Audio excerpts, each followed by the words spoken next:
Hello students, हम लोग कर रहे हैं photosynthesis and in the previous lecture हमने फिनिश किया था डार्क रिएक्शन या लाइट इंडिपेंडेंट रिएक्शन। ठीक है, क्योंकि ये लाइट की इसको खास जरूरत नहीं होती तो इसको लाइट इंडिपेंडेंट रिएक्शन भी बोल सकते हैं। तो डार्क रिएक्शन या लाइट इंडिपेंडेंट रिएक्शन या बायोसिंथेटिक पाथवे। ठीक है, सो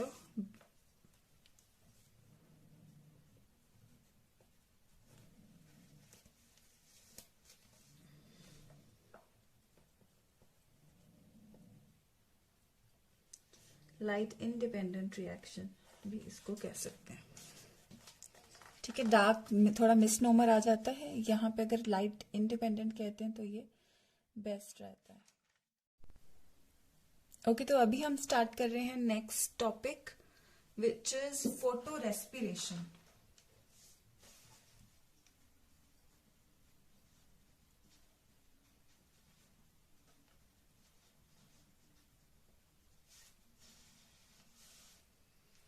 फोटो रेस्पिरेशन, ठीक है, मैंने आपको बताया था हम वो प्रोसीजर करेंगे जिसमें रुबिस्को का, अब हम ऑक्सीजनेज का एक्शन देखेंगे। रुबिस्को का कार्बोक्सिलेज का एक्शन हमने यहाँ पे देख लिया था कैल्विन साइकिल में। अब हम उसका ऑक्सीजनेज का फंक्शन देखेंगे कि how does it act as oxygenase. तो हम रुबिस्को की डिस्कशन से ही कंटिन्यू करते हैं। RUBP नॉर्मली अगर उस कैल्विन साइकिल की बात की जाए तो कैल्विन साइकिल में यहाँ पे कार्बन डाइऑक्साइड ऐड हो जाती है। ठीक है, और जो रुबिस्को है यहाँ पे ये कार्बोक्सिलेज का काम कर रहा होता है। कार्बोक्सिलेज का काम कर रहा होता है इन द C3 साइकिल, है ना। और यहाँ पे इस C3 साइकिल का जो रिजल्ट होता है वो होता है ग्लूकोज। तो यहाँ पे क्या हो रहा होता है, कार्बन डाइऑक्साइड एंटर कर रही होती है और ग्लूकोज निकल रहा होता है when rubisco is acting as carboxylase. लेकिन enzyme rubisco which is the most abundant enzyme in the living world, Rubisco can also act as, actually it acts as oxygenase during photorespiration. ये oxygenase का काम करता है, यानी कि it leads to addition of oxygen. तो photorespiration के time पे C3 साइकिल में नहीं बल्कि फोटो रेस्पिरेशन में इट एक्ट्स एज ऑक्सीजनेज, यानी कि it leads to addition of oxygen. Carboxylase तब कह रहे थे जब कार्बन डाइऑक्साइड ऐड हो रही थी, अब इसमें हम ऑक्सीजनेज बोलेंगे। अगर, लेकिन ये किन कंडीशंस में? RuBisCO normally acts as carboxylase only, it acts as oxygenase under certain conditions. और वो कंडीशंस कौन सी होती हैं? वो कंडीशंस होती हैं high light intensity,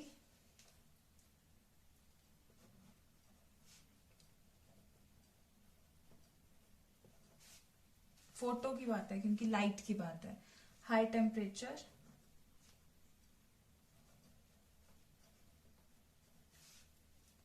and high concentration of oxygen. आपकी टेक्स्ट बुक्स में हाई टेम्परेचर और हाई कंसेंट्रेशन ऑफ ऑक्सीजन ही दिया है। हाई लाइट इंटेंसिटी क्योंकि फोटो लाइट के प्रेजेंस में हो रहा है तो हम ये समझ सकते हैं कि यहाँ पे लाइट इंटेंसिटी ज्यादा होती है। ये 2 पॉइंट्स इसलिए ज्यादा ध्यान में रखना क्योंकि ये टेक्स्ट बुक में भी मेंशन्ड है। सो इस पर्टिकुलर को, जैसे मैंने C3 को यूं शॉर्ट करके बताया है रुबिस्को का समझने के लिए, तो वैसे ही हम फोटो रेस्पिरेशन को कैसे सम अप कर सकते हैं। इसमें भी हम इस साइकिल में भी RUBP हमें रीजनरेट होता दिखेगा और एंजाइम रुबिस्को ही काम कर रहा होगा। एंजाइम रुबिस्को ही काम कर रहा होगा, but here it is acting as oxygenase, so it will lead to addition of oxygen. And यहाँ पे एक मेन बात है कि यहाँ पे एडिशन ऑफ ऑक्सीजन और निकल रही है कार्बन डाइऑक्साइड। तो जब वो कार्बोक्सिलेज का काम कर रहा था तब कार्बन डाइऑक्साइड एंटर कर रही थी और ग्लूकोज निकल रहा था, और ये C3 साइकिल में था। और फोटो रेस्पिरेशन में ये क्या होता है, ऑक्सीजनेज का काम करता है रुबिस्को, और ऑक्सीजन आती है, ऑक्सीजन ऐड होती है और कार्बन डाइऑक्साइड लेकिन टूट जाती है। तो अगर आप ध्यान दोगे, फोटोसिंथेसिस जो प्रोसीजर है, फोटोसिंथेसिस जो प्रोसीजर है, जो मतलब डार्क रिएक्शन भी आपको पता है, फोटोसिंथेसिस का हिस्सा लाइट रिएक्शन और डार्क रिएक्शन। तो डार्क रिएक्शन में बेसिकली हम देख रहे थे कि कार्बन डाइऑक्साइड फिक्स हो रही है, यानी कार्बन डाइऑक्साइड के 6 साइकिल्स चलते हैं, फिर जाके ग्लूकोज मॉलिक्यूल बनता है। इसमें हमने फोटोसिंथेसिस के पूरे साइकिल में हमने देखा भी कि इतनी सारी एटीपी और NADPH2 पहले लाइट रिएक्शन में बनता है और फिर वो सारा यहाँ पे यूज होता है। 18 एटीपीज और 12 NADPH2 फिर इस्तेमाल होते हैं। इतना सारी मेहनत लगी है कार्बन डाइऑक्साइड को ग्लूकोज में फिक्स करने में, लेकिन यहाँ फोटो रेस्पिरेशन में हम क्या देखते हैं, इससे उल्टी चीज। वो कार्बन डाइऑक्साइड जिसको फिक्स करने में इतनी ज्यादा मेहनत लगी, इतने लंबे रिएक्शंस, इतना एनर्जी लगी, तो वो सारा यहाँ पे कार्बन डाइऑक्साइड फिर से टूट रही है। सो इसका मतलब है प्लांट्स देखो क्या कर रहे हैं, plants basically carbon dioxide fix करना चाहते हैं, लेकिन ये पर्टिकुलर प्रोसेस क्या कर रहा है, ये कार्बन डाइऑक्साइड को तोड़ रहा है, खराब कर रहा है। सो दैट मीन्स जो फोटो रेस्पिरेशन है वो नुकसानदायक प्रोसेस है, क्योंकि उस कार्बन डाइऑक्साइड को जिसको जोड़ने में बहुत मेहनत लगी, तो फोटो रेस्पिरेशन वो प्रोसेस है जो इसको खराब कर सकता है। सो एक्चुअली वही चीज हम थोड़ा सा यहाँ पे मेंशन कर लेते हैं कि आपको याद रहे जो कुछ मैंने बोला। So during photosynthesis carbon dioxide is taken in and oxygen is given out. तो ये तो फिक्स की गई थी, कार्बन डाइऑक्साइड आती है, ऑक्सीजन निकल जाती है, लेकिन इसमें उल्टा हो रहा है। But here in photorespiration oxygen is taken in and carbon dioxide is given out. और ये दोनों चीजें अगर आप देखोगे, it is similar to respiration. ये रेस्पिरेशन की जैसी हैं दोनों चीजें, कि ऑक्सीजन अंदर ली जा रही है और कार्बन डाइऑक्साइड छोड़ी जा रही है। सो रेस्पिरेशन वर्ड यहां पे इस्तेमाल हो रहा है, but it occurs in presence of light. लेकिन ये लाइट, सनलाइट की प्रेजेंस में हो रहा है। सो इट इज कॉल्ड, इसीलिए इसको फोटो रेस्पिरेशन बोलते हैं। फोटो मतलब लाइट, रेस्पिरेशन नाम, ये कोई रेस्पिरेशन एनर्जी देने वाला वैसा कोई प्रोसेस नहीं है, लेकिन photo respiration, respiration just because इसमें ऑक्सीजन आ रही है, कार्बन डाइऑक्साइड छोड़ी जा रही है, और लाइट की प्रेजेंस में तो फोटो रेस्पिरेशन। और आपको ये ध्यान में रखना होगा कि फोटो रेस्पिरेशन इज, जैसे मैंने आपको बताया कि ये डिस्ट्रक्टिव प्रोसेस है, यानी डिस्ट्रक्शन कर रहा है, जो काम फोटोसिंथेसिस में किया गया उसका destructive process, because it releases the carbon fixed, आप कार्बन पूरा लिख लेना, ठीक है, कार्बन फिक्स्ड बाय फोटोसिंथेसिस। तो फोटोसिंथेसिस से कार्बन डाइऑक्साइड जो फिक्स की गई है, ये उस कार्बन को रिलीज कर रहा है in the form of carbon dioxide. So जो काम फोटोसिंथेसिस ने किया, वर्क डन बाय फोटोसिंथेसिस, उसको ये उल्टा कर रहा है, या हम कह सकते हैं इट इज अनडन, उसको वापस से कर रहा है। It is work done by photosynthesis is undone by photorespiration. तो फोटो रेस्पिरेशन उस चीज को बिल्कुल ही उल्टा कर रहा है, खराब कर रहा है। जो काम हम देखते हैं कि इसमें फोटोसिंथेसिस में हुआ था, उसको कंप्लीटली अनडन कर रहा है फोटो रेस्पिरेशन। और अगर हम देखना चाहें कि कौन से प्लांट्स में ये होता है, कौन से प्लांट्स में ये फोटो रेस्पिरेशन होता है, सो ऐसे प्लांट्स की एग्जाम्पल्स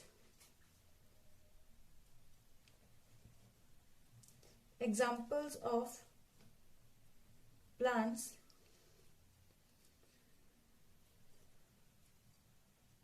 शोइंग फोटो रेस्पिरेशन, ऐसे प्लांट्स की एग्जांपल होगी, ये सारे के सारे जो टेम्परेट प्लांट्स होते हैं, टेम्परेट रीजन्स में जो प्लांट्स होते हैं, ठीक है, तो वो सारे फोटो रेस्पिरेशन शो करते हैं। टेम्परेट प्लांट्स कौन से होते हैं? Wheat, rice,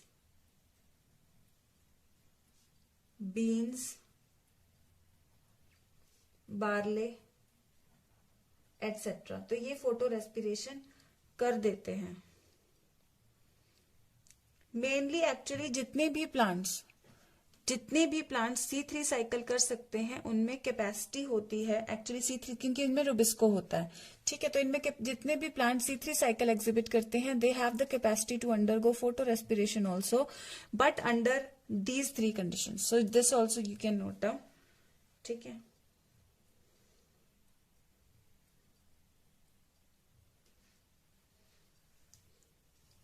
so all plants यहाँ पे आप नोट कर सकते हो, ये मैं यहाँ बॉक्स में डाल देती हूँ, ठीक है। आप लोग आगे भी नोट कर सकते हो, मैं आगे पूरा चार्ट एक पेज पे बनाना चाह रही हूँ, इसीलिए वहां पे नोट नहीं कर रही, ठीक है।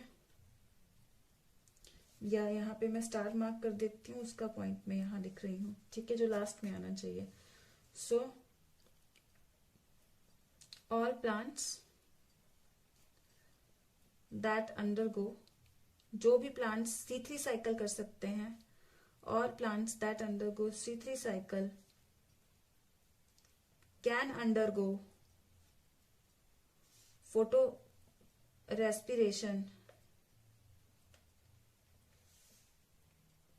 under above mentioned conditions.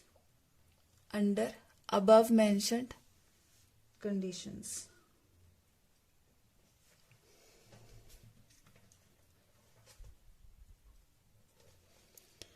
तो यहाँ पे आप पॉज कर लीजिए और इतना पोर्शन आप नोट कर सकते हैं। Please pause and note.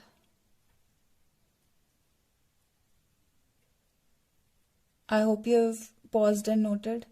And यहाँ पे अभी पॉज करके आप आगे का भी नोट कर सकते हैं।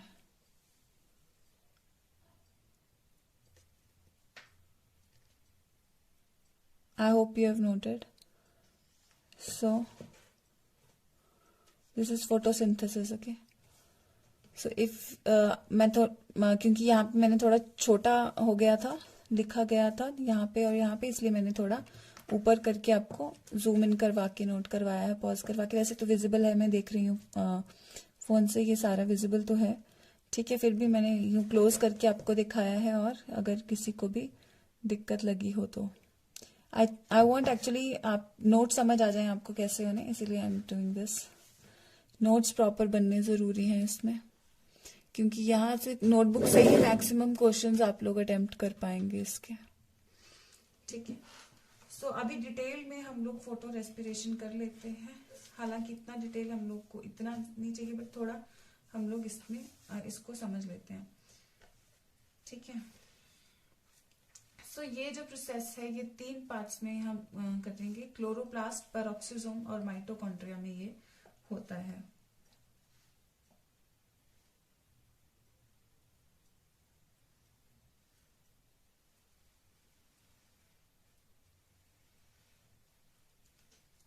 सो नॉर्मली RUBP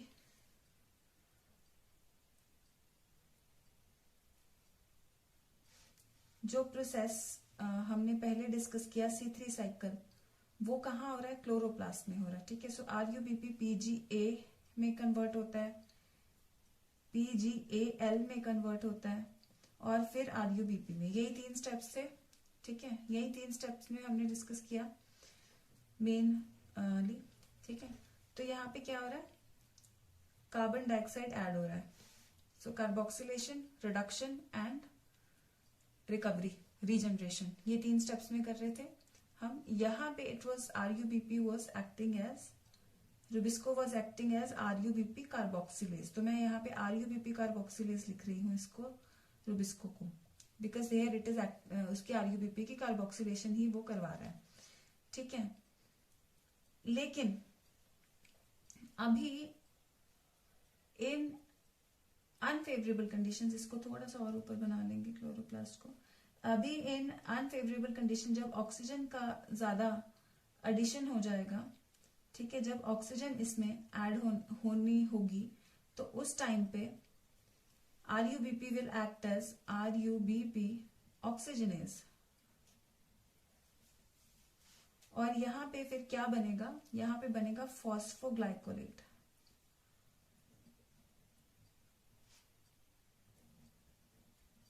आप लोग इस बॉक्स को थोड़ा बड़ा बना लेना, इसलिए मैं आपको कहती हूँ कि बाद में ड्रॉ करना, थोड़ा बड़ा बना लेना ताकि ये वर्ड्स अकोमोडेट हो सके।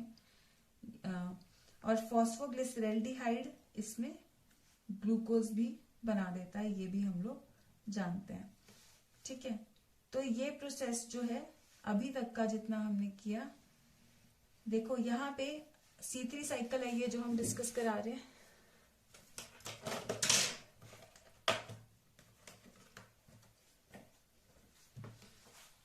ये वाला जो साइकिल है ये C3 साइकिल है, ठीक है, ये C3 साइकिल है। तो C3 साइकिल में ये चीज हो रही है। आप थोड़ा सा बड़ा बना के इसको पूरा वो थोड़ा एक्सपैंड करा सकते हो, पूरा साइकिल तो बनाने की जरूरत नहीं। तो C3 साइकिल में होता है कार्बन डाइऑक्साइड ऐड हो रही होती है और ग्लूकोज निकल रहा होता है और RuBP कार्बोक्सिलेज एक्ट कर रहा होता है। लेकिन यहाँ पे फोटो रेस्पिरेशन में क्या होगा, ऑक्सीजन ऐड करेगी और RuBP ऑक्सीजनेज का काम करेगा और फॉस्फोग्लाइकोलेट में कन्वर्ट हो जाएगा। फॉस्फोग्लाइकोलेट में कन्वर्ट होने के बाद दिस ऑल इज एक्टिव। ये सारा कुछ कहाँ पे हो रहा है, ये सारा कुछ क्लोरोप्लास्ट में हो रहा है। तो ये बॉक्स इज रिप्रेजेंटिंग क्लोरोप्लास्ट। अब इसके आगे का जो काम है, इसके आगे का जो काम है वो कहाँ होगा, इसके आगे का काम अगली ऑर्गेनेली यानी परऑक्सीजोम में होगा, परऑक्सीजोम, ठीक है। परऑक्सीजोम में क्या होगा, ये जो फॉस्फोग्लाइकोलेट है, जब ये ऑक्सीजनेज का काम कर रहा है, रिपीट कर रही हूं मैं, फोटो रेस्पिरेशन का प्रोसेस क्लोरोप्लास्ट में जब ये कंडीशंस आती हैं, high light intensity, high temperature, high concentration of oxygen, तो RuBP ऑक्सीजनेज का काम करना शुरू कर देता है और एनवायरमेंट की ऑक्सीजन को ऐड करना शुरू कर देता है और PGA की जगह फॉस्फोग्लिसरेट की जगह फॉस्फोग्लाइकोलेट बना देता है। और ये फॉस्फोग्लाइकोलेट टेम्पररी होता है एक तरीके से, और यहाँ पे एक्चुअली रिएक्शन होना शुरू हो जाता है और रिएक्शन होते होते जो पहला प्रोडक्ट, फाइनल प्रोडक्ट बनता है, ये तो टेम्पररी, जो पहला फाइनल प्रोडक्ट बनता है वो बनता है ग्लाइकोलेट, वो बनता है glycolate. And mind it, glycolate जो है it is a 2 carbon compound. Glycolate is a 2 carbon compound, इसीलिए हम लोग इसको C2 साइकिल भी कह सकते हैं। और पहला प्रोडक्ट ये है तो इसको हम ग्लाइकोलेट साइकिल भी कह सकते हैं, इसी वजह से फोटो रेस्पिरेशन को। अब फाइनली ग्लाइकोलेट के साथ परऑक्सीजोम के अंदर ही जो है और ऑक्सीजन ऐड होती है और ये बन जाता है ग्लाइऑक्सिलेट, ठीक है, ग्लाइकोलेट बन जाता है ग्लाइऑक्सिलेट। और ग्लाइऑक्सिलेट फिर एक अमाइनो एसिड बनाता है जिसे हम ग्लाइसिन के नाम से जानते हैं, जिसे हम ग्लाइसिन के नाम से जानते हैं।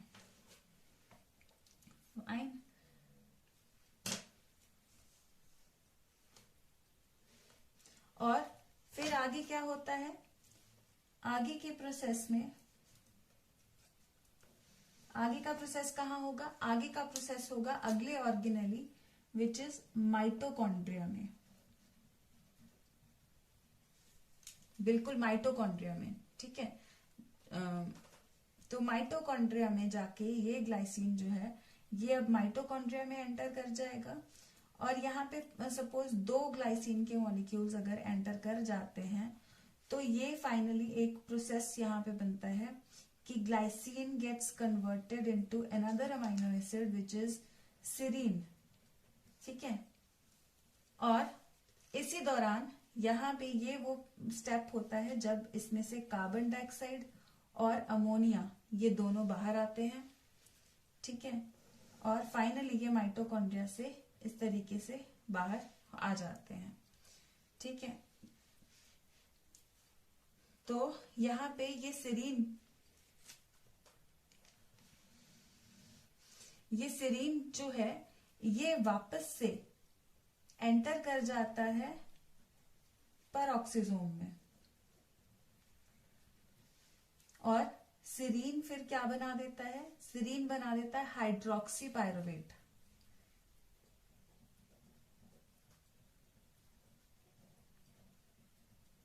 हाइड्रोक्सी पायरुवेट बना देता है और फाइनली ये ग्लिसरेट बना देता है। ठीक है, और फाइनली ये ग्लिसरेट बना देता है।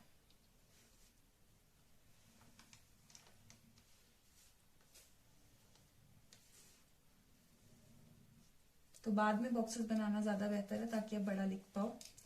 ठीक है, सो मैं यहाँ पे एक बार रीड आउट कर देती हूँ। आरयूबीपी के साथ कार्बन डाइऑक्साइड ऐड होता है, it acts as RuBP carboxylase और फॉस्फोग्लिसरेट, फॉस्फोग्लिसरैल्डिहाइड बनता है, ग्लूकोज निकल जाता है। ये नॉर्मल C3 साइकिल है, लेकिन ऑक्सीजन ऐड होना है कब, in these three conditions. RuBP RuBisCO is going to, this is RuBisCO, okay, RuBisCO is going to act as RuBP oxygenase, आप कैपिटल लिखना है इसको, रुबिस्को को।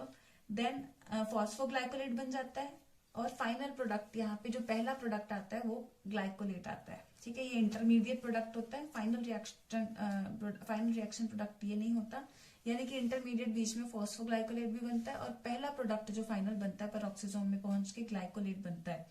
Glycolate is a 2 carbon compound. ठीक है, जैसे C3 का पहला प्रोडक्ट 3 कार्बन कंपाउंड था, वैसे ही इसका पहला प्रोडक्ट एक 2 कार्बन कंपाउंड है।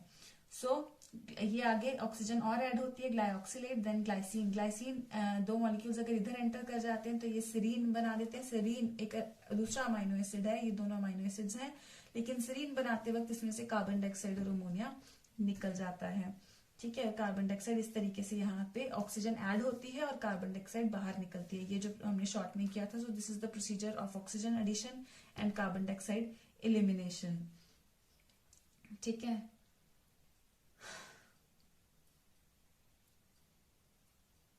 और ग्लिसरेट का फिर क्या होता है, ग्लिसरेट फिर वापस से इधर पहुंच जाता है और रिएक्ट होता होता और फाइनली फॉस्फोग्लिसरिक एसिड में कन्वर्ट हो जाता है। तो फिर से अगर नॉर्मल कंडीशंस हो गई हैं, ये वाली कंडीशंस गायब हो गई हैं, तो ये फिर C3 साइकिल करना शुरू कर देगा, नहीं तो फिर ये वाला साइकिल। तो अभी PGA के आगे जब ये पहुंच गया है तो डिपेंड करता है आगे फिर से कि कार्बन डाइऑक्साइड कंसेंट्रेशन ज्यादा है या ऑक्सीजन। अगर फिर ऑक्सीजन ज्यादा तो यहाँ पे साइकिल आएगा, अगर ऑक्सीजन कम है, अगर कार्बन डाइऑक्साइड ऑक्सीजन कम है, हाई टेम्परेचर नहीं है और लाइट इंटेंसिटी भी हाई नहीं है, कंसेंट्रेशन ऑक्सीजन की बहुत ज्यादा नहीं है, तो ये नॉर्मल C3 साइकिल करता हुआ ग्लूकोज बनाना शुरू कर देगा। लेकिन कार्बन डाइऑक्साइड इसमें हम देख रहे हैं फोटो रेस्पिरेशन में वेस्ट हो रही है।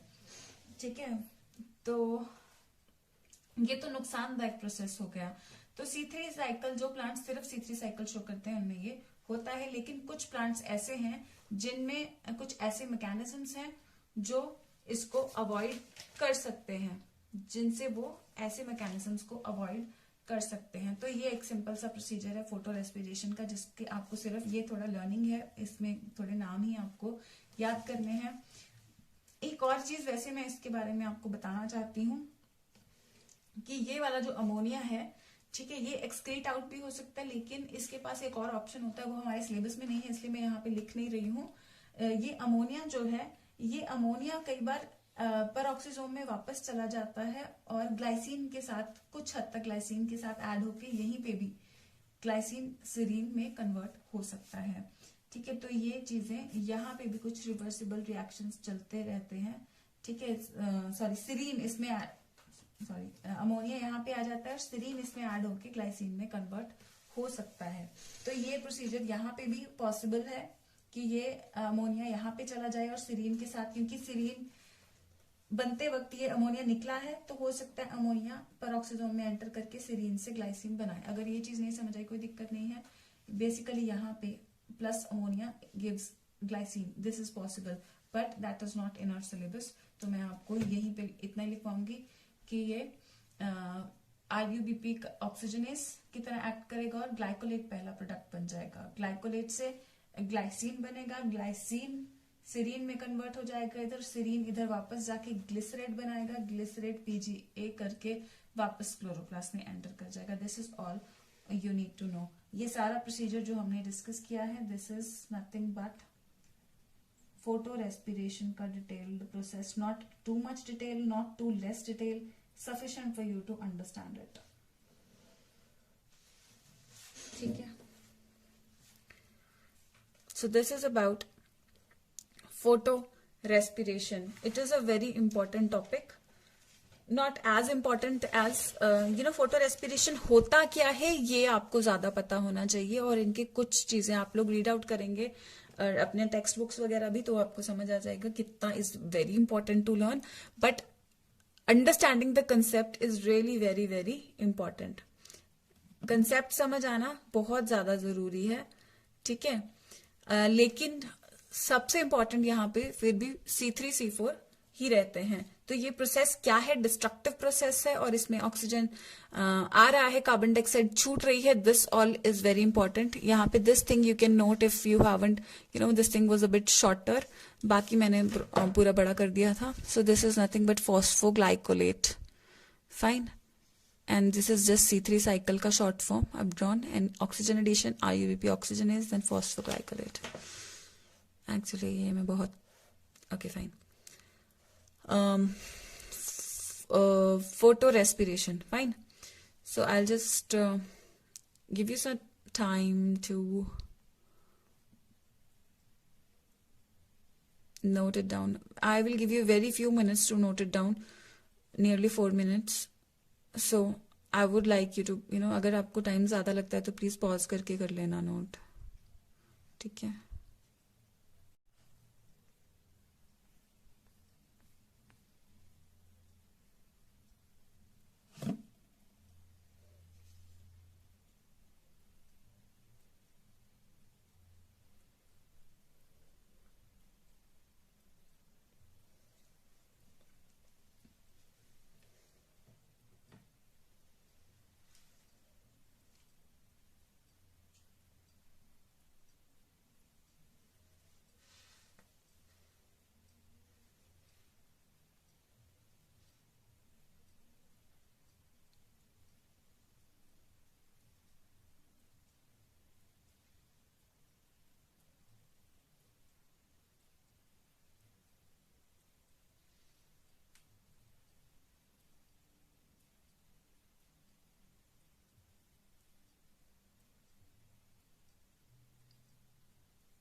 Okay, I hope you have noted it.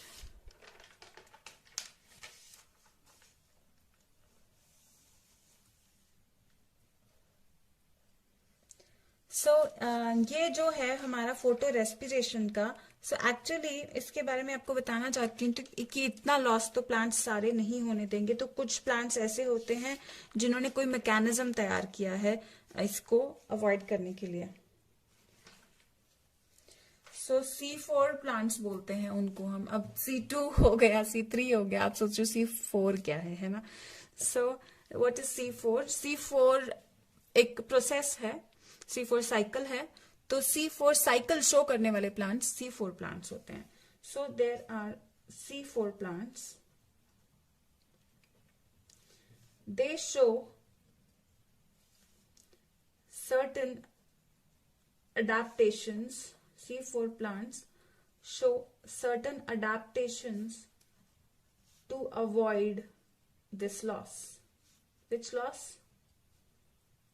This loss by photorespiration. तो photorespiration का जो loss है इसको अवॉइड करने के लिए C4 प्लांट्स ने कुछ अडेप्टेशंस की हैं, उनमें कुछ चेंजेस आ गए हैं।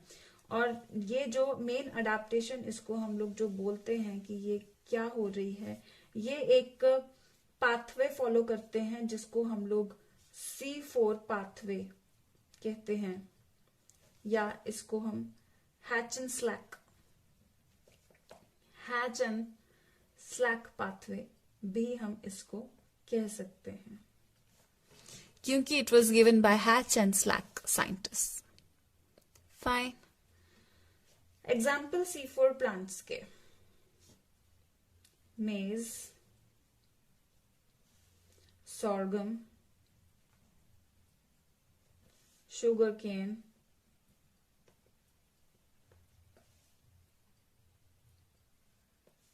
euphorbia,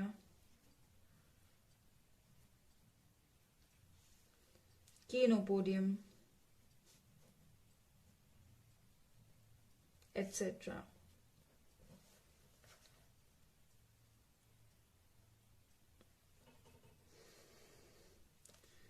अब अडेप्टेशंस में कुछ जनरल भी बात कर लेते हैं।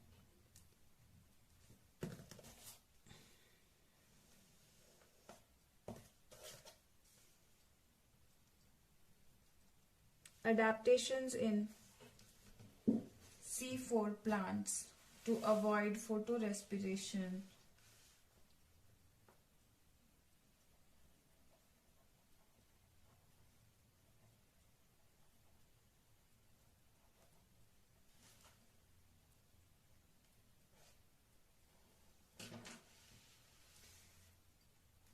फर्स्ट वाली कोई एग्जैक्ट अडेप्टेशन नहीं कह सकते, मतलब यहाँ पे इनमें C4 प्लांट्स की एक कैरेक्टरिस्टिक होती है that they have dimorphic chloroplast. Chloroplast इनमें दो तरह के पाए जाते हैं, दो तरह के क्लोरोप्लास्ट इनमें पाए जाते हैं। एक होते हैं ग्रैनल और दूसरे होते हैं ए ग्रैनल। ग्रैनल क्लोरोप्लास्ट कौन से होते हैं?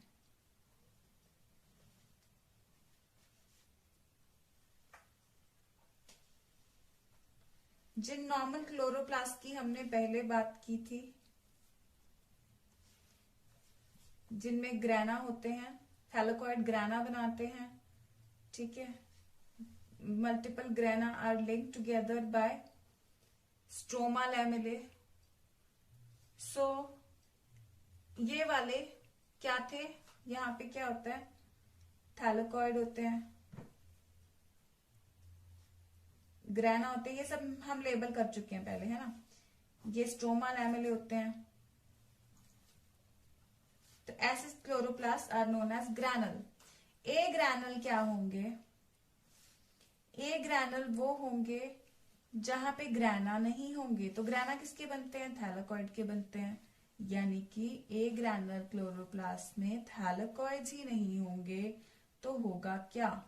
इनमें होंगे सिर्फ और सिर्फ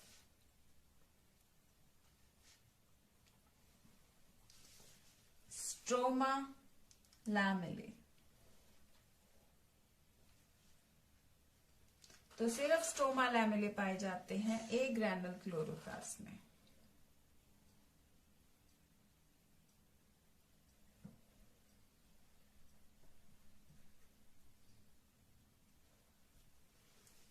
तो if you want to note down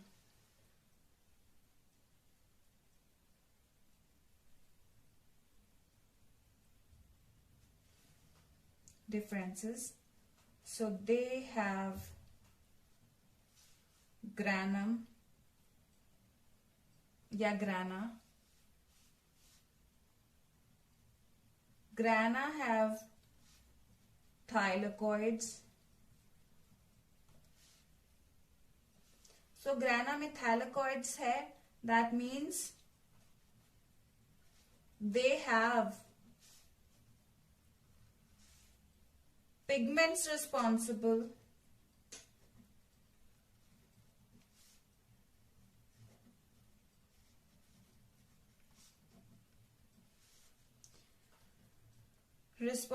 for non-cyclic, जो उसमें चाहिए ना लाइट रिएक्शन में, non cyclic photophosphorylation,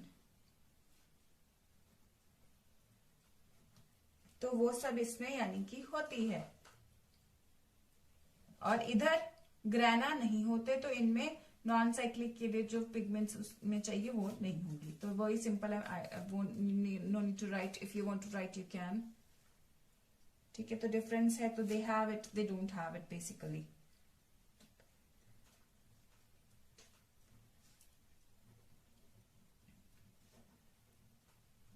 granule chloroplast are found in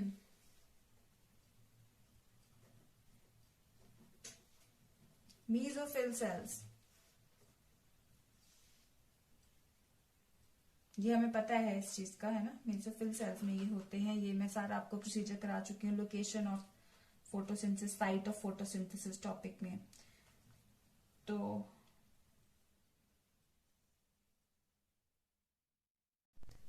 okay, मैं यहाँ से थोड़ा दोबारा कर रही हूँ, यहाँ से कट हो गया था। तो मैं ये थोड़ा आपको बता रही हूँ दोबारा से। तो granule chloroplast are found in mesophyll cells, मैंने ये बता दिया था आपको, यहाँ पे थोड़ी इंक स्पिल हो गई थी तो वो दोबारा लिख रही हूँ। इन C4 प्लांट्स, तो यहाँ पे हम C4 प्लांट्स की बात कर रहे हैं इस चीज में, क्योंकि यहाँ पे हम सारे C4 प्लांट्स की बात कर रहे हैं। तो C4 प्लांट्स में जैसे मैंने आपको बताया था कि ग्रैनुल और ए ग्रैनुल दो तरह के क्लोरोप्लास्ट होते हैं। तो ग्रैनुल क्लोरोप्लास्ट उनके मेसोफिल सेल्स में होते हैं, ठीक है। लेकिन यहाँ पे ए ग्रैनुल क्लोरोप्लास्ट भी एग्जिस्ट करते हैं और ये एग्जिस्ट करते हैं इन the bundle sheath sales. So in C4 plants A granule chloroplast, क्योंकि इस साइड पे लिख रहे हैं दे आर फाउंड, यानी ए, यहाँ पे पूरा भी आप लिख सकते हैं agranal chloroplast are found in bundle sheath cells. So what are bundle sheath cells? Bundle sheath cells are the cells around the vascular bundle, around the vascular bundle। तो मैं बंडल शीथ सेल्स के बारे में भी बताती हूँ आपको, ठीक है। यहाँ पे इसकी सेकंड मॉडिफिकेशन, अब अगर आपको डायमॉर्फिक समझने में थोड़ी बहुत कुछ लग रहा है, तो डायमॉर्फिक सिंपली ये दो तरह के बस इसमें क्लोरोप्लास्ट प्रेजेंट है। मॉर्फिक मतलब मॉर्फोलॉजी एक तरीके से, तो यहाँ पे जो क्लोरोप्लास्ट प्रेजेंट है उनकी दो तरह की मॉर्फोलॉजी है, ठीक है। ग्रैनुल और ए ग्रैनुल प्रेजेंट होते हैं। तो ये अभी आप नोट कर सकते हैं, ठीक है, इसको जरा आप नोट कर लीजिए।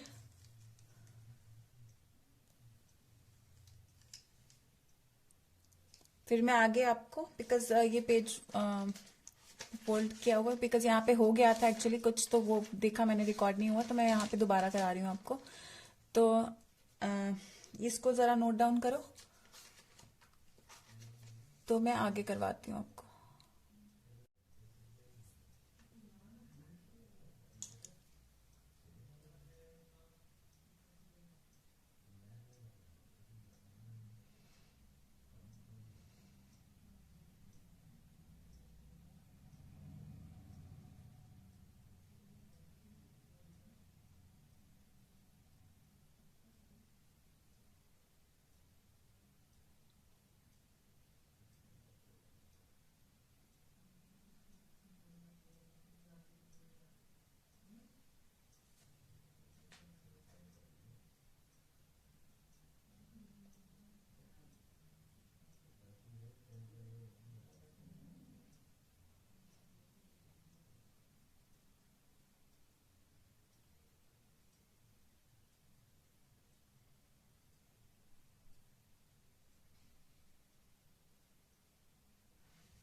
Okay, I hope you have noted, if not please pause and note. ये पूरा फोटो रेस्पिरेशन लिखा हुआ, ठीक है, तो अगर नहीं नोट किया तो प्लीज पॉज करके नोट कर लो। मैं आगे आपको करवाती हूँ इसकी सेकंड। तो ये एक अडेप्टेशन थी कि इसमें डायमॉर्फिक होते हैं। तो मैं यहाँ पे आपको बंडल शीथ सेल्स के बारे में भी अब बताने जा रही हूँ, ठीक है। So I will be telling you about bundle sheath cells now. और बंडल शीथ सेल्स का भी बताऊंगी, और इसमें जो मॉडिफिकेशन आती है बंडल शीथ सेल्स की ही, उसी के बारे में बेसिकली हम लोग यहाँ पे बात करने जा रहे हैं। इसकी मेन मॉडिफिकेशन जो है C4 प्लांट्स, यही एक्चुअली अगर आप ये भूल भी जाते हो डायमॉर्फिक ये चल जाएगा, लेकिन ये वाली जो मॉडिफिकेशन हम बात करने जा रहे हैं इसके बारे में आप कभी नहीं भूल सकते। ये आपके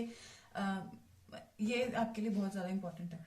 C4 plants show Cran's anatomy. C4 plants show Cran's anatomy.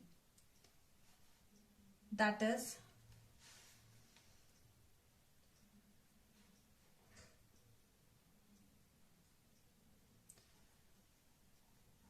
thick-walled cells of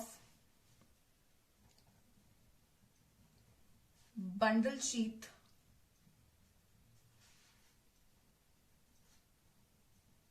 arranged in a wreath-like manner. Arranged in a wreath-like manner. तो इसमें रेथ क्या होता है, वो एक सर्कल सा होता है ना, जो क्रिसमस पे लोग अपने दरवाजे पे लगाते हैं, तो उसको रेथ बोलते हैं। तो क्रैन्स एनाटमी मतलब रेथ जैसा स्ट्रक्चर, ठीक है। तो C4 प्लांट्स में क्रैन्स एनाटमी दिखता है, यानी कि C4 प्लांट्स के अगर लीफ का जो कट सेक्शन, जो हमने पहले भी स्टडी किया था ना, कट सेक्शन लीफ का, लेकिन अगर वो लीफ हम C4 प्लांट का लेते हैं तो उसमें हमें अलग एक रेथ लाइक मैनर में वो अरेंज दिखेगा। इसका बेसिकली क्या मतलब है,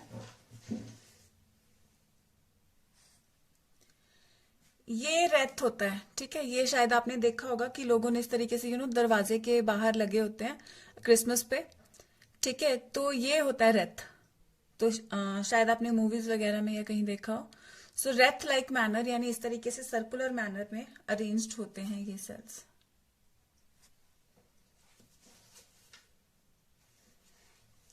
सो रेथ लाइक मैनर मतलब सर्कुलर मैनर बेसिकली, ठीक है। तो सर्कुलर फॉर्म में, तो ये अगर हम ड्रॉ करके देखें तो जो क्रॉस सेक्शन है, जैसे पहले डिस्कस किया था, क्यूटिकल, एपिडर्मल सेल्स,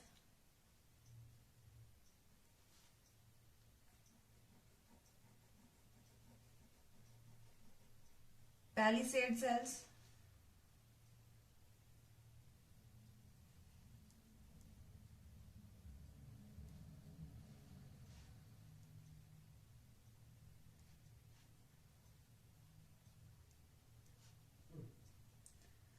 नीचे का भी एपिडर्मल सेल्स, और ये स्टोमेटा, ठीक है, गार्ड सेल्स वगैरह। जैसे मैंने बताया था बीच में वेस्कुलर बंडल होता है कहीं, और बाकी अपना मीजोफिल सेल्स होते हैं, पैलिसेड पैरेन्काइमा, और ये स्पॉन्जी पैरेन्काइमा।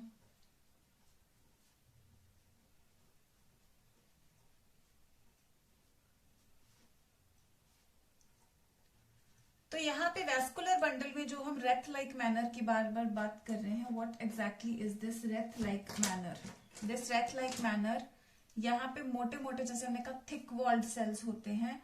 तो ये वेस्कुलर बंडल को, यानी कि जाइलम और फ्लोएम को सराउंड करने वाले कुछ सेल्स होते हैं, जो ये काफी थिक वॉल्ड सेल्स होते हैं।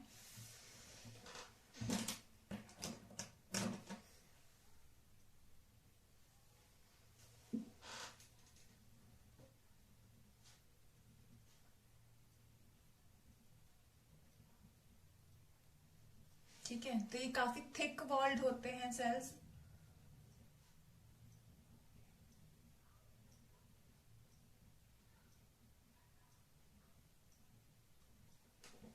तो इनके थिक वॉल्ड होते हैं और इनमें इंटरसेलुलर स्पेसेस नहीं होते हैं, जिसकी वजह से यहाँ पे ऑक्सीजन भी नहीं आ पाती और लाइट की इंटेंसिटी का भी फर्क नहीं पड़ पाता। तो फोटो रेस्पिरेशन में हमने ये कंडीशंस की थी, हाई लाइट इंटेंसिटी, ज्यादा ऑक्सीजन इधर आ जाना, तो वो सब एक्चुअली क्योंकि इसकी वॉल्स थिक हो रही हैं तो इसमें ज्यादा वो चीज नहीं आ पाती है, जिस वजह से ये बंडल शीथ सेल स्ट्रॉन्ग रहते हैं। और हमने कहा कि इनमें C4 प्लांट्स में ए ग्रैनुल क्लोरोप्लास्ट होते हैं बंडल शीथ सेल्स में। तो इनमें हम देखेंगे पर्टिकुलरली बंडल शीथ सेल्स में ही इनमें एक्चुअली जो C3 साइकिल होता है वो इधर बंडल शीथ सेल्स में ही होता है। ठीक है, as we said granule chloroplast are found in mesophyll cells, these cells, and A granule chloroplasts are found in bundle sheath cells. A granule chloroplasts are found in bundle sheath cells. These cells A granule chloroplasts इनमें होंगे। ठीक है, और इनमें C3 cycle होता है। तो हम कह रहे हैं C4 प्लांट्स। हाँ, C4 प्लांट्स में स्टार्टिंग C4 मतलब फोर्थ जो फर्स्ट प्रोडक्ट होता है वो 4 कार्बन का होता है, लेकिन C3 वाले जो रिएक्शंस हैं वो इसमें भी होते हैं। बस फर्क ये है कि C3 प्लांट्स में वो रिएक्शंस यहीं पे हो जाते हैं मेसोफिल में, लेकिन यहाँ पे मेसोफिल सेल्स में कुछ अलग टाइप के रिएक्शंस होते हैं जिनमें कि C4 साइकिल जिनको हम कह देते हैं। तो एक्चुअली वो प्रोडक्ट्स बनने के बाद बंडल शीट में वापस आते हैं। मैं क्या कहना चाह रही हूँ वो मैं पूरा साइकिल आपको एक्सप्लेन करूंगी।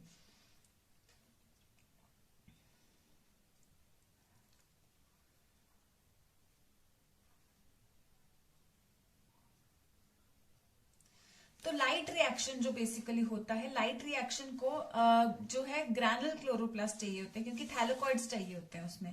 तो लाइट रिएक्शन में तो ग्रैना रिक्वायर्ड होंगे। ठीक है, लाइट रिएक्शन जो है वहां ग्रैना रिक्वायर्ड होंगे क्योंकि लाइट उसको चाहिए। तो लाइट फिर कहाँ हो पाएगी, यहाँ पे। ठीक है, तो कुछ रिएक्शन यहाँ पे हो जाएंगे मेसोफिल सेल्स में, उसके बाद कुछ प्रोडक्ट्स भेज देगा फिर वो बंडल शीथ सेल्स में।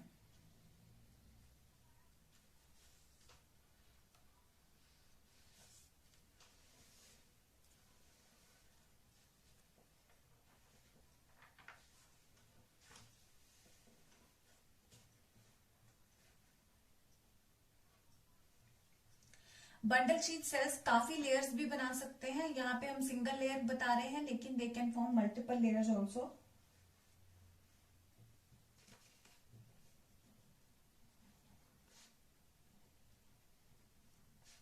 Bundle sheath cells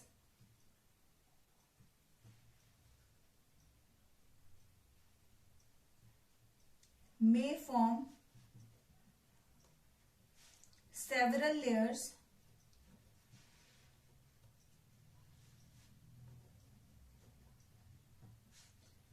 around vascular bundles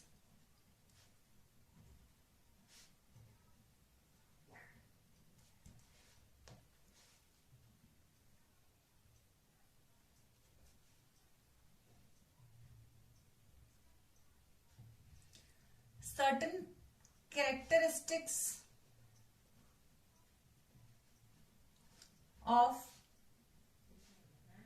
bundle sheet cells are कुछ कैरेक्टर्स क्या है बंडल शीट सेल्स के? They have large number of chloroplast,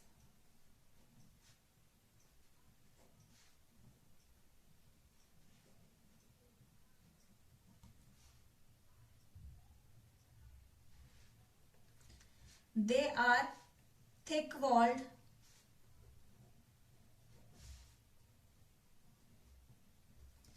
ये काफी थिक वॉल्ड होते हैं।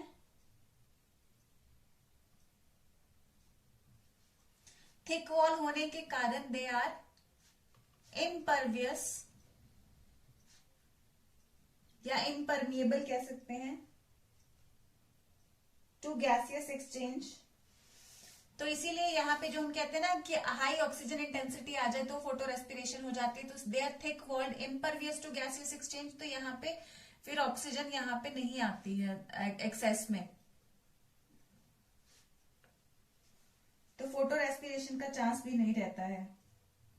मोर ओवर इसमें it has no intercellular spaces, और इसमें कोई इंटरसेलुलर स्पेसेस भी इनमें नहीं होती हैं।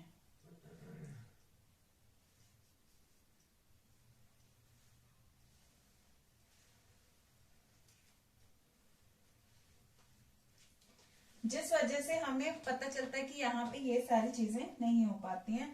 मतलब फोटो रेस्पिरेशन की जो प्रॉब्लम है उसकी सारी conditions because of being thick walled impervious to gases exchange, यहाँ पे इंटेंस लाइट और हाई अमाउंट ऑफ ऑक्सीजन, जो हमने यहाँ पे कंडीशंस की थी फोटो रेस्पिरेशन को चाहिए, ठीक है, ये कंडीशंस वहां पे नहीं हो पाती हैं। तो सीधी धूप जो पड़ती है जिसकी वजह से हाई टेम्परेचर जनरेट हो जाता है, वो भी यहाँ पे क्योंकि धूप से बचा रहा है, तो हाई लाइट इंटेंसिटी और एक्सट्रीम हाई टेम्परेचर दोनों से ही ये इसको सेव कर लेता है, ठीक है।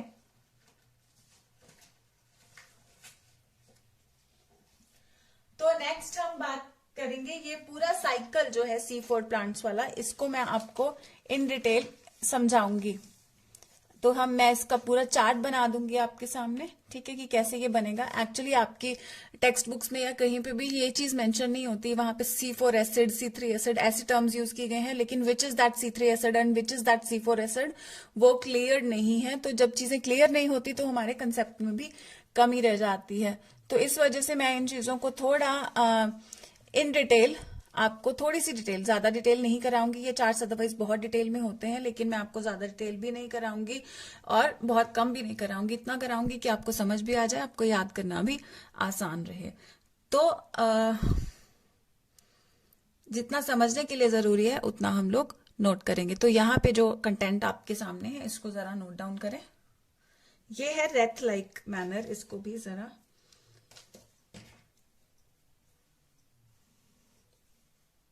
रेथ लाइक मैनर में ये है, they are bundle sheath cells.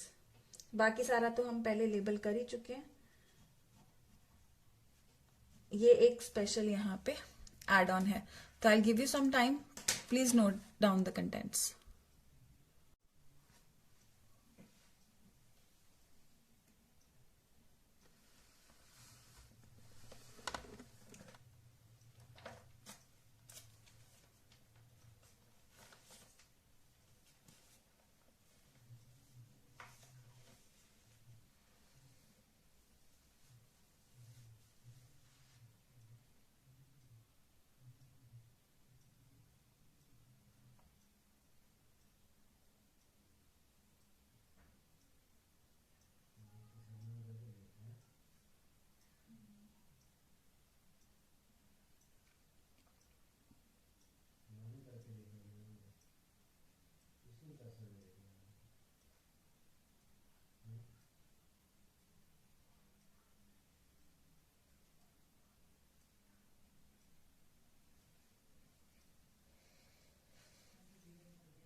I hope you have noted.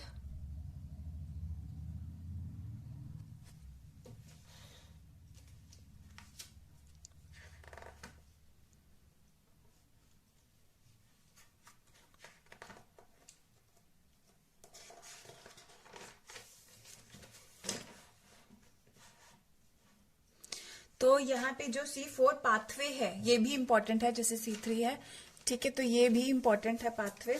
तो मैं इस पाथवे की डिटेल अभी आपको कराना चाह रही हूँ।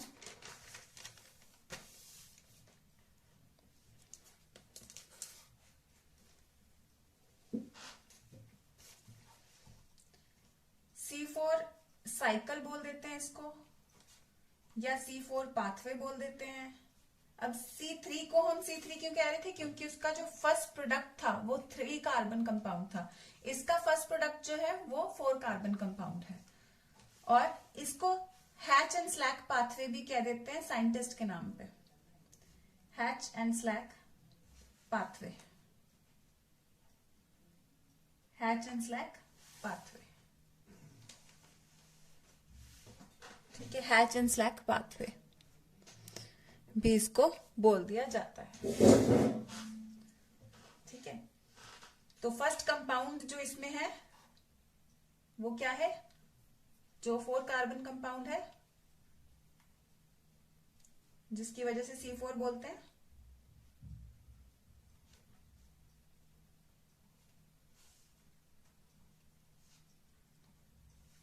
Oxaloacetic acid. This is a 4 carbon compound, ठीक है। तो अभी साइकिल हम डिस्कस करते हैं यहां पे।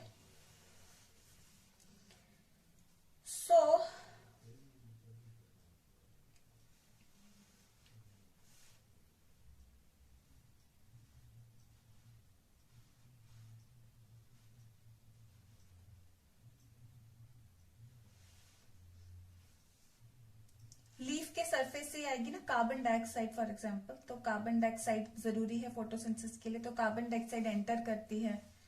तो यहाँ पे जो फर्स्ट हम बनाने जा रहे हैं, जिस सेल की बात कर रहे हैं, सबसे पहले तो मीजोफिल सेल्स ही क्योंकि पास होते हैं एपिथेलियम के, तो मीजोफिल सेल्स में ही सारा स्टार्टिंग जो है वो मीजोफिल सेल्स में ही होगी, ठीक है। तो मीजोफिल सेल में बेसिकली क्या होता है, ये जो कार्बन डाइऑक्साइड है ये मीजोफिल सेल में एंटर करेगी। अब यहाँ पे एक बहुत ही इजी रिएक्शन जो हम बॉडी फ्लूइड्स में भी डिस्कस कर चुके हैं, so carbon dioxide plus water, ये दो रिएक्टेंट्स मिल जाते हैं। ये जो कार्बन डाइऑक्साइड बाहर से आई और ये जो वाटर है, ये रिएक्टेंट्स मिल जाते हैं इन the presence of carbonic anhydrase enzyme, in the presence of enzyme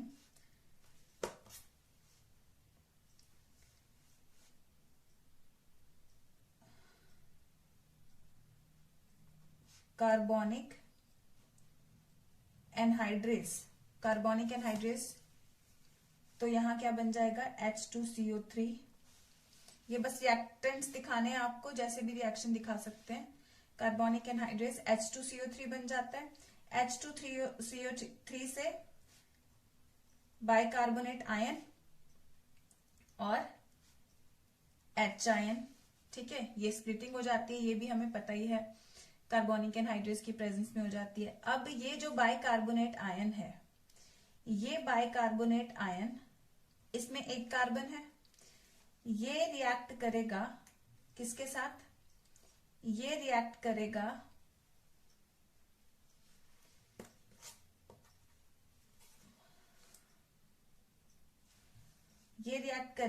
with phosphoenol pyruvate, which is known as PEP, phosphoenol pyruvate, इसको पेप बोलते हैं, और ये एक 3 कार्बन कंपाउंड है, ठीक है। And this reacts with bicarbonic acid in the presence of enzyme PEPCO, PEPCO, PEPCO, जिसे हम कहेंगे पेप। मैं शॉर्ट में लिखूंगी क्योंकि इतना जगह नहीं बचता। पेप तो आपको समझ आए क्या कि फॉस्फिनोल पायरुवेट कार्बोक्सिलेज, ठीक है, कोक का मतलब है कार्बोक्सिलेज।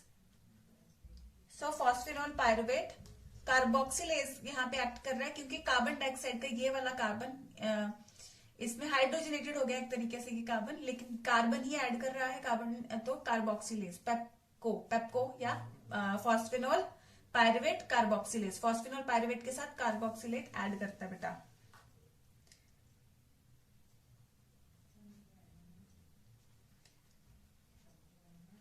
ऑक्सैलो एसिटिक एसिड बन जाता है which is the first carbon compound, जिसकी वजह से, तो ये है पहला एक स्टेबल प्रोडक्ट जो यहाँ पे बनता है। इसको तो प्रोडक्ट नहीं काउंट करेंगे ना, इसी को प्रोडक्ट काउंट करेंगे, तो इसी वजह से इसको हम C4 साइकिल बोलते हैं। सो ये ऑक्सैलो एसिटिक एसिड। अब ऑक्सैलो एसिटिक एसिड आगे कन्वर्ट हो जाता है into malic acid which is again a 4 carbon compound, ठीक है, which is again a 4 carbon compound. So ये जो ऑक्सैलो एसिटिक एसिड है ये कुछ और रिएक्शन भी हमें यहाँ पे दिखाता है। इसके साथ अमोनिया ऐड होता है और ये बना देता है एस्पार्टिक एसिड। ये aspartic acid also gets converted into malic acid. तो हम यहाँ पे अगर आप स्ट्रेट एरो से समझा सको, उतना स्पेस है बिकॉज मैंने थोड़ा बड़ा लिखना है ताकि आपको विजिबल सही हो जाए। स्ट्रेट एरो कर दो तो भी सही है। यहाँ पे बस हमें दिखाना है क्या अभी तक जो किया है वो समझो। Carbon dioxide water carbonic anhydrase की प्रेजेंस में H2CO3 bicarbonate ion H ion. Bicarbonate ion की बात करेंगे। बाइकार्बोनेट आयन एक तरीके से कार्बन डाइऑक्साइड कैरी कर रहा है, तो फॉस्फिनोल पायरुवेट की कार्बोक्सिलेशन हो जाती है in the presence of enzyme phosphoenol pyruvate carboxylase, बनाता है first stable compound oxaloacetic acid, जिसकी वजह से इसको हम C4 साइकिल कहते हैं। अब इसके साथ ऑक्सैलो एसिटिक एसिड के साथ अमोनिया ऐड करके एस्पार्टिक एसिड बन सकता है, ठीक है। तो एस्पार्टिक एसिड भी मैलिक एसिड बना देता है, ऑक्सैलिक एसिड भी ये बना देता है, ठीक है, मैलिक एसिड। सो अब ये मैलिक एसिड का क्या फंक्शन आ जाता है, ये मैलिक एसिड आगे एंटर करता है अगले सेल्स जिनकी हमने बात की थी बंडल शीट सेल्स में।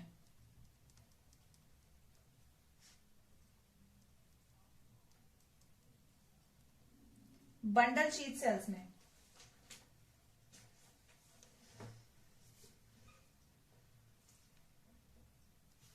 ये जो मैलिक एसिड है, अब ये मैलिक एसिड एंटर कर जाएगा इधर बंडल शीट सेल्स में। या तो मैलिक एसिड एंटर करेगा या मैलिक एसिड एस्पार्टिक एसिड, जो कि वैसे भी ये इंटर कन्वर्टेबल हो रहे हैं, तो ये या तो एस्पार्टिक एसिड एंटर कर जाएगा। So this can also enter, ठीक है। सो मैलिक एसिड और एस्पार्टिक एसिड, लेकिन हमारे जो करिकुलम के according main important malic acid है, ओके। एस्पार्टिक एसिड के बारे में भी आपको नॉलेज होना चाहिए, इसलिए मैं डॉटेड लाइन लगा रही हूँ सिंपल। सो मैलिक एसिड या एस्पार्टिक एसिड, या एस्पार्टिक एसिड इसमें कन्वर्ट होके आ जाएगा, जैसे भी है। सो मैलिक एसिड इधर आ जाएगा, which is we know they both are aspartic acid and malic acid, both of them are 4 carbon compounds, ठीक है। अब अमोनिया जब ऐड हो रहा है, इस फेनोमेनन को हम क्या कहते हैं, इस फेनोमेनन को बेटा हम कहते हैं एमिनेशन, क्योंकि अमोनिया ऐड हो रहा है। इस फेनोमेनन को हम कहेंगे एमिनेशन, अमाइनो ग्रुप का ऐड होना। एनिमेशन नहीं बोल देना, एमिनेशन, एम है इधर और इधर एन है, ठीक है। तो उसके बाद ये जो मैलिक एसिड अब बंडल शीट सेल में आ गया है, देखो अभी फाइनल रिएक्शन इधर बंडल शीट सेल में होगा। सो बंडल शीट सेल में आ गया है। सो बंडल शीट सेल आगे बनाएगा पायरुविक एसिड। क्या बनाएगा बेटा, पायरुविक एसिड।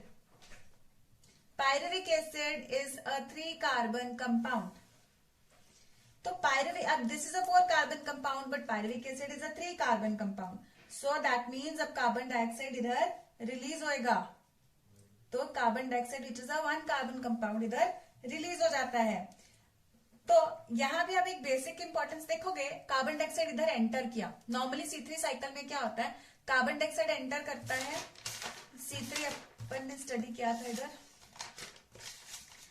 सो C3 एंटर, कार्बन डाइऑक्साइड जो एंटर करता है वो सीधा ये फॉस्फोग्लिसरेट बनाता है, ये C3 साइकिल चलता है, ठीक है। लेकिन यहाँ पे क्या हो रहा है, कार्बन डाइऑक्साइड को मेसोफिल सेल में रिएक्ट नहीं कर सकता, कार्बन डाइऑक्साइड सीधा C3 साइकिल परफॉर्म नहीं कर सकता, सीधा पीजीए नहीं बना सकता, क्योंकि इधर क्या हो जाएगा, फोटो रेस्पिरेशन। तो मेसोफिल सेल्स में फिर इसीलिए इसमें जो अपना रुबिस्को एंजाइम होता है जो उसके लिए इंपॉर्टेंट होता है, तो आपको ये समझ आ रहा होगा अगर आपने C3 अच्छे से कर लिया है, तो रुबिस्को एंजाइम जो इस रिएक्शन के लिए रिस्पॉन्सिबल होता है, तो यहाँ पे मेसोफिल सेल्स में वो नहीं होता है, C4 प्लांट्स में रादर वही रुबिस्को एंजाइम यहाँ पे बंडल शीट सेल्स में होता है। सो अब हुआ क्या है, अब तक समझो, दोबारा समझो जहां पे भी अटके हो। कार्बन डाइऑक्साइड बेसिकली यहाँ पे मेसोफिल सेल्स में नहीं तो C3 होना था, लेकिन फोटो रेस्पिरेशन से बचाने के लिए मॉडिफिकेशन है कि इधर कोई और ही साइकिल चल रहा है, और first carbon compound 4 carbon compound बन रहा है, ऑक्सैलोएसिटिक एसिड। एंड फाइनली हम क्या देखते हैं कि बंडल शीट सेल्स में आकर के यहाँ पे कार्बन डाइऑक्साइड रिलीज हो जाती है, यहाँ पे कार्बन डाइऑक्साइड रिलीज हो जाती है, ठीक है। अब यहाँ समझ आ गया कि कार्बन डाइऑक्साइड मेसोफिल सेल्स में आई थी, लेकिन अलग रिएक्शंस हुए हैं, लेकिन बंडल शीट सेल्स में आके फिर कार्बन डाइऑक्साइड रिलीज हो गई है। अब इस कार्बन डाइऑक्साइड का क्या बनता है, बहुत सिंपल चीज है, लेकिन मैं आपको सस्पेंस क्रिएट करती हूँ, थोड़ा बताती हूँ। अब पहले मैं पायरुविक एसिड का बताऊंगी क्या होता है। तो ये पायरुविक एसिड जो है, ये पायरुविक एसिड अब एंटर करेगा इधर मेसोफिल सेल्स में वापस से। पायरुविक एसिड मेसोफिल सेल्स में ये एंटर कर गया। मेसोफिल सेल्स में pyruvate is going to get converted into phosphanol pyruvate, and in this particular reaction what we will have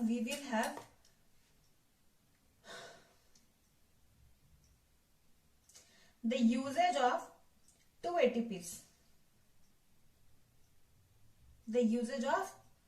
ATPs, and remember ये 2 ATP यूज हो रहे हैं, यहाँ पे 2 ATP यूज होंगे,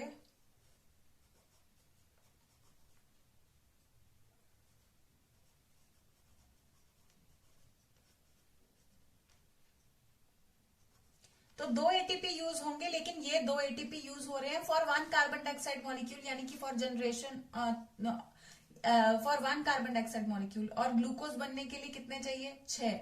सो 2 into 6 12 ATP। अगर टोटल 6 कार्बन डाइऑक्साइड काउंट करेंगे तो 12 काउंट होंगे। तो आप कहोगे मैम यहाँ पे ग्लूकोज अभी बन कहाँ रहा है, वो बताती हूँ आपको।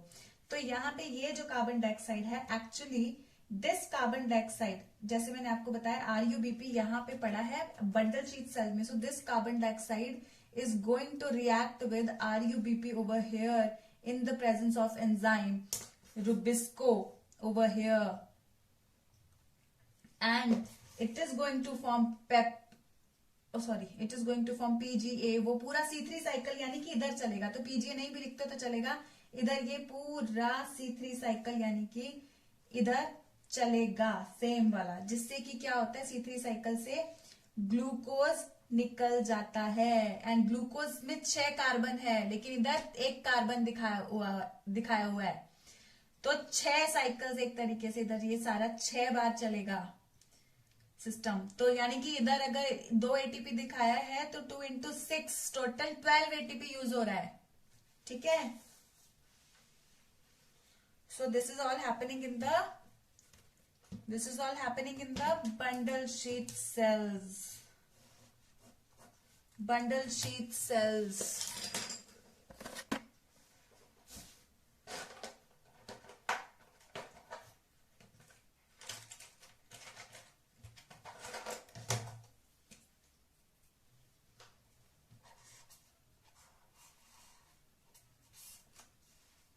मेसोफिल सेल में इधर ये आया था,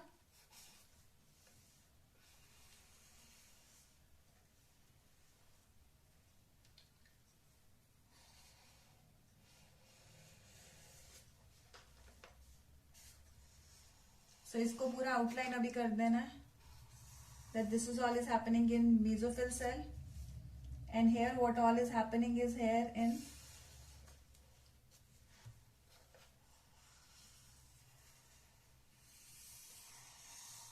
bundle sheath, obviously glucose is going, देखेंगे इधर बंडल शीट सेल, इधर मीजोफिल सेल।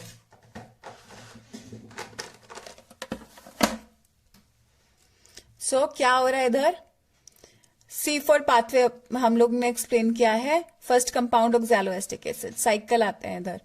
तो साइकिल में मीजोफिल सेल्स में कार्बन डाइऑक्साइड एंटर किया, लेकिन इधर रुबिस्को नहीं है, Rubisco enzyme important for C3 इधर नहीं है, ठीक है। तो क्लोरोप्लास्ट वगैरह भी डिफरेंट है, वो सब हमने किया, लेकिन ये भी अगर भूलता है आपको तो कोई दिक्कत नहीं है, ये ग्रैनल ग्रैनल की तरह आपको ये याद रखना है क्रैन्स एनाटॉमी का, और ये ज्यादा इंपॉर्टेंट है याद रखना, ठीक है। ये दोनों चीज इंपॉर्टेंट है आपके लिए, this thing and this thing.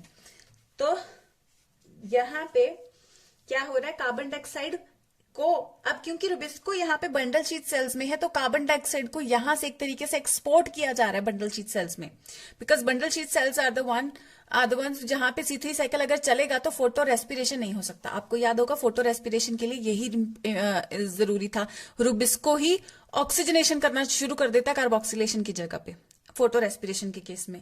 तो हमने बंडल शीट सेल्स में ये सारा काम करवा लिया, ताकि क्योंकि बंडल शीट सेल्स ऐसे बने हैं कि यहाँ पे अंदर ऑक्सीजन एंटर ज्यादा नहीं कर सकती, लाइट ज्यादा नहीं आ सकती, टेम्परेचर ज्यादा नहीं हो सकता, ये क्योंकि मोटे मोटे से सेल्स हैं, थिक वॉल्ड सेल्स हैं, इधर ये सब एंटर नहीं कर सकता है, ठीक है। तो हमने क्या कैसे इंपोर्ट किया कार्बन डाइऑक्साइड को, इधर हमने एक साइकिल ही अलग बना दिया, C4 साइकिल हमने नहीं, यानी नेचर ने, ठीक है। तो कार्बन डाइऑक्साइड इधर कार्बोनिक एनहाइड्रेज की मदद से, carbonic anhydrase the fastest enzyme, इसकी मदद से H2CO3 बनाएगा, बाइकार्बोनेट आयंस बन जाएंगे, ये बाइकार्बोनेट आयंस ऑक्सैलिक एसिड बनाएंगे आफ्टर रिएक्टिंग विद और आफ्टर कार्बोक्सिलेशन ऑफ, ये कार्बन डाइऑक्साइड इसके साथ जुड़ जाएगा ना, कार्बोक्सिलेशन कर देगा पेप का, फॉस्फेनॉल पायरुवेट का, तो फॉस्फेनॉल पायरुवेट इधर आ जाएगा, ऑक्सैलोएस्टिक एसिड बन जाएगा। ऑक्सैलोएस्टिक एसिड की अगर अमाइनो इसके साथ ऐड हो गया तो एस्पार्टिक एसिड बन गया, नहीं तो मैलिक एसिड, ये दोनों भी इंटर कन्वर्टेबल है, ठीक है। तो एस्पार्टिक एसिड या मैलिक एसिड इधर आ जाएगा, वो पायरुविक एसिड बनाएगा, carbon dioxide, mainly malic acid पे हम लोग कंसंट्रेट करेंगे। तो malic acid will come in bundle sheath cell. कौन सा प्रोडक्ट है जो इधर आता है, आपकी बुक्स में C4 एसिड लिखा हुआ सिंपल, ठीक है। तो मैलिक एसिड है जो, कौन सा सब्सटेंस है जो बंडल शीट सेल में आता है, मेन फोकस करेंगे मैलिक एसिड पे। तो मैलिक एसिड टूट जाता है into, malic acid being a 4 carbon compound breaks into a C3 acid which is a 3 carbon compound which is pyruvic acid and carbon dioxide, and pyruvic acid goes back to the mesophyll cells and after utilizing 2 ATPs it gets converted into PEP again, phosphenol pyruvate, so that the cycle keeps on going. And what about the carbon dioxide? The carbon dioxide, क्योंकि यहाँ पे देखो 4 3 + 1 4, ठीक है। तो 2 compounds में जुड़ता है, 3 कार्बन कंपाउंड और 1 कार्बन कंपाउंड। तो ये जो 1 कार्बन कंपाउंड है it undergoes C3 cycle again over here, and C3 cycle का प्रोडक्ट क्या होता है, ग्लूकोज। एंड हेयर यानी कि C3 साइकिल वाले रिएक्शन सारे हो रहे हैं, but they are all happening in the bundle sheet cells, but still we are calling this as C4 cycle because इसका first product is a 4 carbon compound, ठीक है। So we're calling this C4 pathway, and it was given by Hatch and Slack, so Hatch and Slack pathway also we're calling it.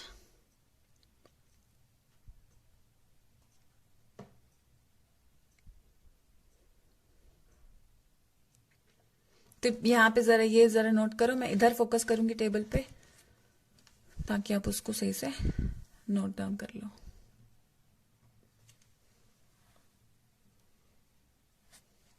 सिर्फ 1 minute के लिए इधर रखा हुआ है, फिर मैं इधर कर दूंगी 5 मिनट।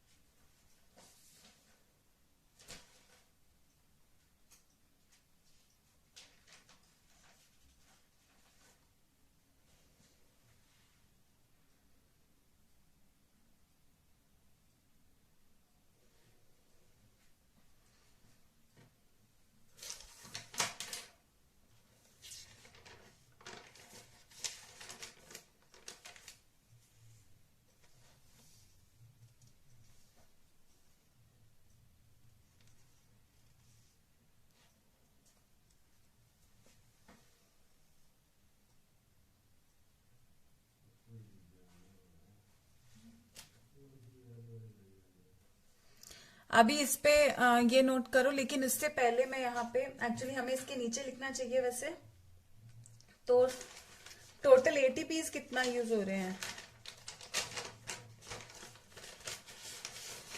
ठीक है, लिखना तो इसके नीचे चाहिए, but I want to draw table on the next page.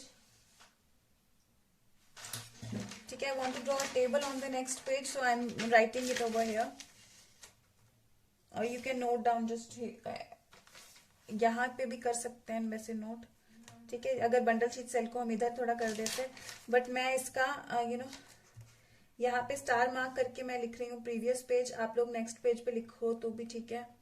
तो प्रीवियस पेज पे हम एक पॉइंट नोट करने जा रहे हैं। मैं हाँ वो कराती हूँ टेबल आपको, just don't worry about that, I give you time for that. तो यहाँ पे एक चीज जो है मैं नोट करवाना चाह रही हूँ आपको, वो क्या है इन पर्टिकुलरली, वो है कि C3 साइकिल में इन C3 जो एटीपीज इस्तेमाल हुए थे, जो एटीपीज यूज हुए थे वो थे 18। ठीक है, और C4 में कितने यूज हो रहे हैं, C4 में जो एटीपीज यूज हो रहे हैं वो अगर आप देखोगे तो यहाँ पे हमने बात की कि 2 एटीपीज, तो 2 इंटू यहाँ पे क्योंकि 1 मॉलिक्यूल के लिए 2 है तो 6 मॉलिक्यूल्स बनेंगे ग्लूकोज के लिए, तो 6 मॉलिक्यूल्स इस्तेमाल होंगे, तो 2 इंटू 6 12। तो यहाँ पे C4 साइकिल में 12 एटीपीज ये होंगे प्लस, लेकिन यहाँ पे C3 साइकिल भी तो हो ही रहा है ना, तो C3 साइकिल वाले तो यूज होंगे ही होंगे, ये वाले तो यूज होंगे ही होंगे। सो 12 प्लस 18 यानी कि यहाँ पे 30 एटीपीज यूज होंगे। बाकी सारे डाटा सेम है, बस एटीपीज एक्स्ट्रा यूज हुए हैं।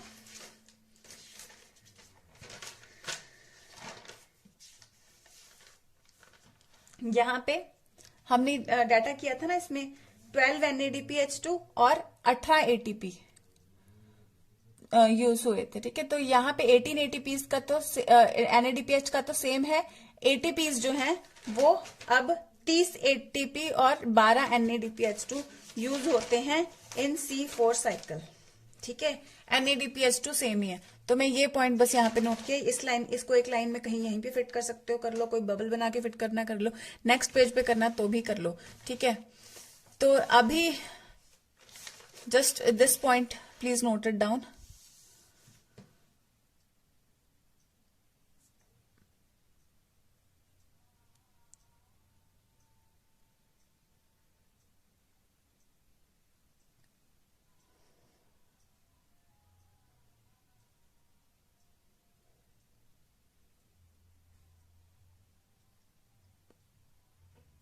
ठीक है, मैं फ्लिप कर रही हूँ पेज, नहीं नोट किया तो पॉज कर लो।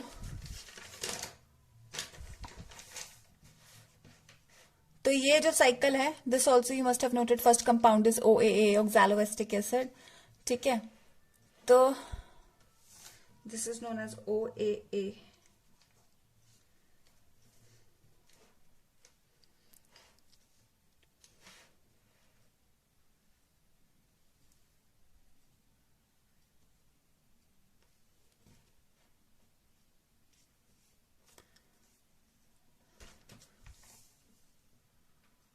So I'm giving you some time for this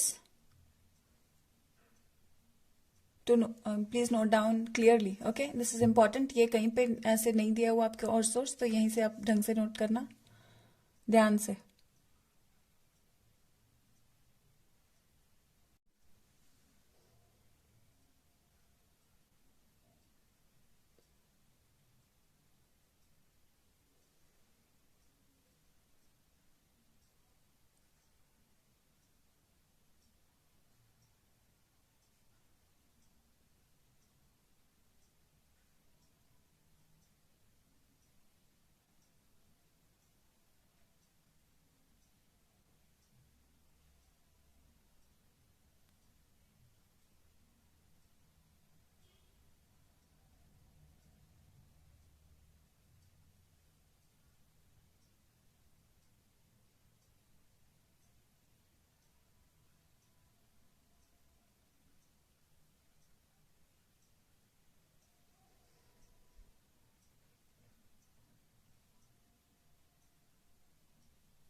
Okay, I hope you have noted this.